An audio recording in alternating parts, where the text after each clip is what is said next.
Hello everyone and welcome to a brand new TJ's World According to Wrestling. And of course, I'm your host, TJ Wiggins. I'm here to talk to you about Monday Night Raw, NXT, and Impact Wrestling, since AEW Dynamite's on Saturdays. And let's go ahead and get started. You know, of course with Raw, everything starts out with the promo. So we're going to have Charlotte comes out there for a promo, but it's confronted by Belair. And, you know, Belair almost hits the KOD, on Flair, but, she bails out, and this, sets up, the title match for later. It's going to be the main event. Next, we have Woods against Jinder Mahal for the semifinals for the King of the Ring. With the winner taking on Finn Balor. And Woods won with a flying elbow from the top rope. It was kind of nice, it showed his balance a little bit because he actually went from the turnbuckle to just, a couple feet off the top rope. Well, a couple feet from, the turnbuckle. I thought was pretty sweet. Next we have some backstage bullshit about Austin Theory and R-Truth. R-Truth says, that he accepted this challenge for his friend Jeff Hardy, not for R-Truth. But the good thing is that Austin Theory still won. So in this feud, Theory's getting wins and he's supposed to be getting elevated. I like this. I like seeing that.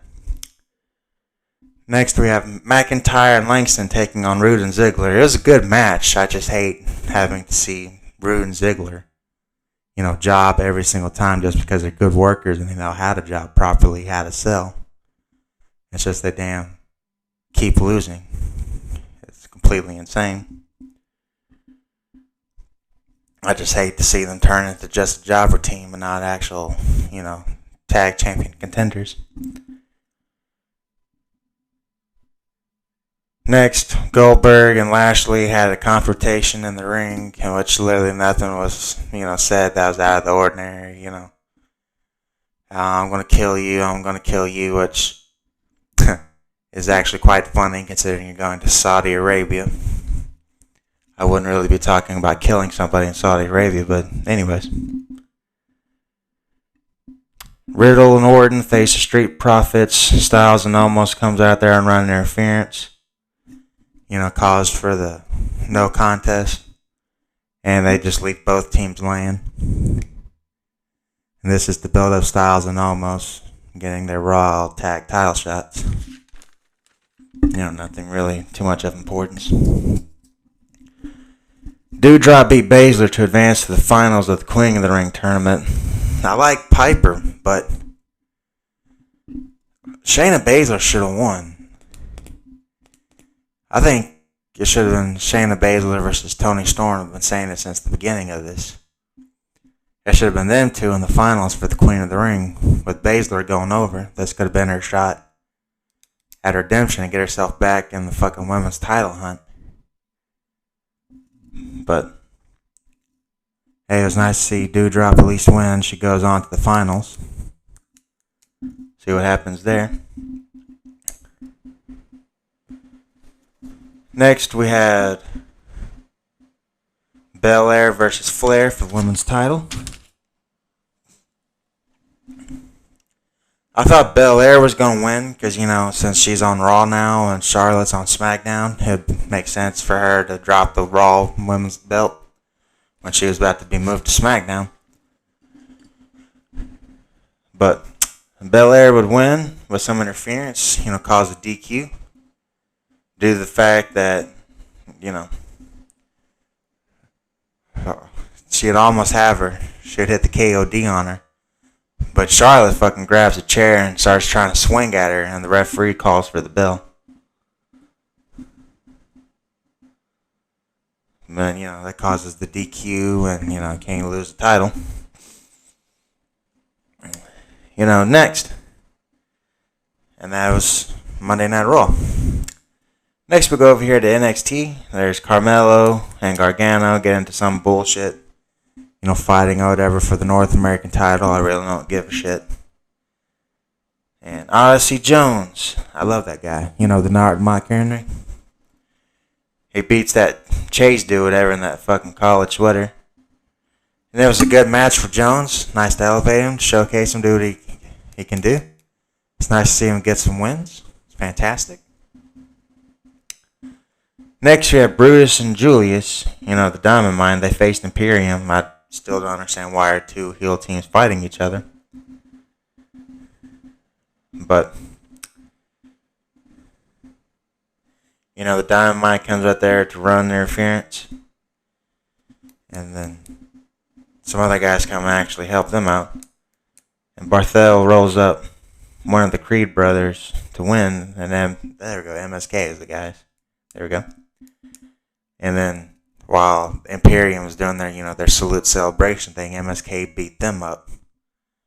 So, you know, their whole tag division is a complete mess right now.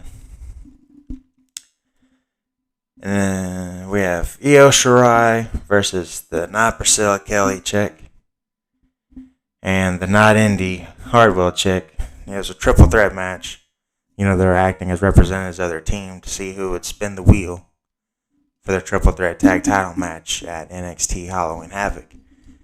And Io Shirai won, and she spun for the ladder match. So there's going to be a triple threat women's tag title match at, you know, Halloween Havoc. You know, can't wait to see that. I wonder what's going to happen with that. Next, we have Tony D'Angelo. He showcased his strength by beating up a jobber. And you could tell he's a fucking stereotype because he gets the mic and he says, "Forget about it." And I'm just sitting there going, "Oh my god, dude. Seriously. Oh, that's bad." You know.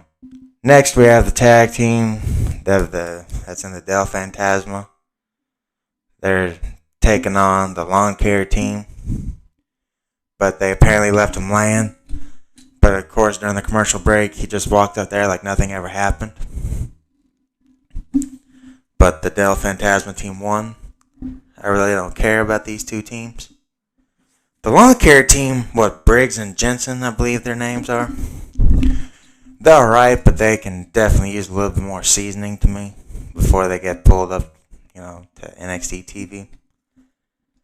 But, you know, hey, we're going to see what happens. Next, we have the main event, which is Steiner and Ciampa versus the Grizzled Young Veterans. And Steiner, you know, since he's been green, he just does nothing but shows his strength and yells a lot with intensity. Yeah. You know, he's doing flying shoulder tackles. You know, showing great agility. He does a military press slam on one of them to win. It was a nice match, you know, for their main event that they're going to have next week. Yes, next week. And I can't wait for that match. That's going to be a great match. Tommaso Ciampa versus Braun Steiner. It's going to be absolutely great. Acute and Chris Bay versus Finn Juice. It was an alright match. It's just the finish was kind of, you know, definitely contrived as hell. They had a double, you know, roll-up pin. And so they'd have to actually go to the back and get a verdict on that match. It was a nice promo by Josh Alexander. You know, talking about his journey and what he's had to do to get to where he's at today and how he'll stop at nothing to become champion. You know, I can't wait to see that match. And Heath comes out there and calls a Rhino out and said that he misses Rhino, how his family misses Rhino, and how he should rejoin Heath and be by his side, you know, like the good old times. Next, Violent by Design come out, and Young actually rips the microphone out of Rhino's hand. And how he says that, you know, they cured him, he purified him. Now it's not about family. It's about, you know, where you truly belong and how he needs to embrace the darkness within his soul, you know, what have you. They start beating Heath up, and Rhino teases that he's going to join Violent by Design by getting to the Gore position, you know, on one side of the corner. but then he just rolls out. This is all good, but it could run the very dangerous territory of going on too long to the point where nobody actually gives a shit. And I just hope they have, decision coming soon, which, yeah, it actually may be Bound for Glory. Let's see, Trey Miguel.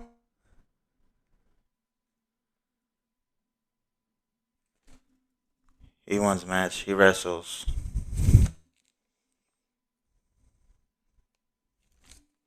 Yeah. He won. He does a lot of flippy shit, but, he does some of the better flippy shit that you can see. There's that.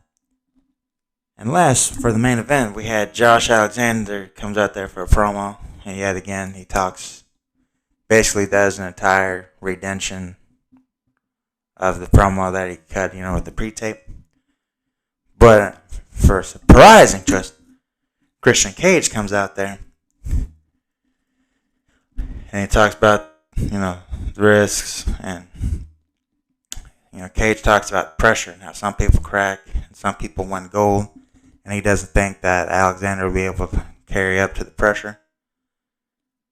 They both had some heated words and ended up in a brawl between the two of them. And, they show ended with a, gigantic pull apart between the two of them, how they just kept going at each other.